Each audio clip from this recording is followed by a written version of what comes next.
ప్రస్తుతం దేశానికి వస్తున్న పెట్టుబడుల్లో 25% పెట్టుబడులు ఒక్క ఆంధ్రప్రదేశ్కి వస్తున్నాయి. ఇది నేను చెప్తున్న లెక్కో లేదు మన తెలుగు మీడియా చెప్తున్న లెక్కో కాదు. నేషనల్ మ్యాగజైన్స్ ఎకనామిక్ సర్వేలు చెప్తున్న మాట.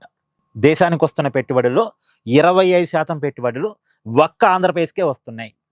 అంటే ₹1 పావలా పూర్తిగా ఆంధ్రప్రదేశ్కే వస్తుంది అనేది. ఇప్పుడు ఆ 25%ని 50% చేయటం లక్ష్యంగా మా ప్రభుత్వం పనిచేస్తుంది అంటున్నారు నారా లోకేష్. నిన్న పశ్చిమ బెంగాల్ కోల్కతాలో జరిగినటువంటి ఛాంబర్ ఆఫ్ కామర్స్ భారతీయ పారిశ్రామికవేత్తల సమావేశంలో మాట్లాడుతూ ఆంధ్రప్రదేశ్లో పెట్టుబడి పెట్టండి. ఒకప్పుడు మేము ఈజ్ ఆఫ్ డూయింగ్తో వెళ్ళాం, ఇప్పుడు స్పీడ్ ఆఫ్ డూయింగ్తో వెళ్తున్నాం. చాలా స్పీడ్గా అన్ని రకాల అనుమతులు ఇస్తాం. ఒక్క వాట్సాప్ మెసేజ్ తోటి నేను రెస్పాండ్ అవుతాను, నేను బాధ్యత తీసుకుంటాను, మీరు రండి ఆంధ్రప్రదేశ్లో పెట్టుబడి పెట్టండి అని చెప్పేసి నారా లోకేష్ పారిశ్రామికవేత్తలకు పిలుపునిచ్చాడు.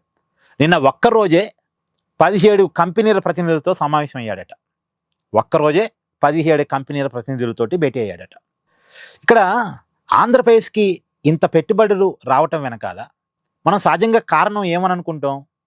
చంద్రబాబు నాయుడు ముఖ్యమంత్రిగా ఉన్నాడు కాబట్టి, అతను కొద్దిగా లాంగెస్ట్ సీఎం, సీనియర్ కాబట్టి, రెండోది అతని పాలసీలు కొద్దిగా పెట్టుబడులని ఆకర్షించేలా ఉంటాయి కాబట్టి, ఆ విషయంలో చంద్రబాబు నాయుడుకి ఒక బ్రాండింగ్ ఉంది కాబట్టి ఇన్ని పెట్టుబడులు వస్తున్నాయని మనం అనుకుంటాం.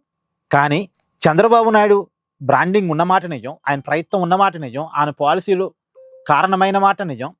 దాంతోపాటు నారా లోకేష్ కృషిని మనం కూడా ఖచ్చితంగా చెప్పుకొని తీరాలి. మీకు కావాలంటే ఒక చిన్న ఎగ్జాంపుల్ చెప్తా.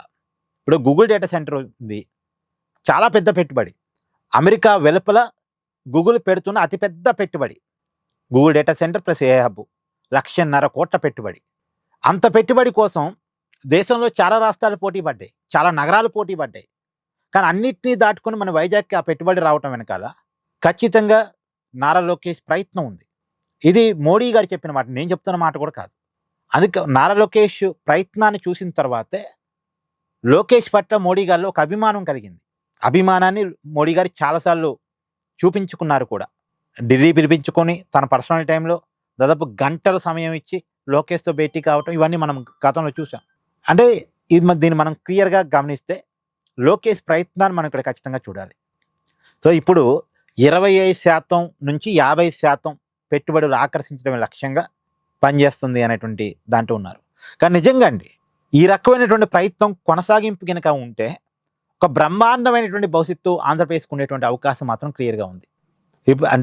ఇప్పుడు కూటమి ప్రభుత్వం చెప్తుంది ఏంటంటే ఈ 2 సంవత్సరాల కాలంలో 23 లక్షల కోట్ల రూపాయల పెట్టుబడులు ఆకర్షించాము, దాదాపు 21 లక్షల ఉద్యోగాలు క్రియేట్ చేయగలమని చెప్తున్నారు.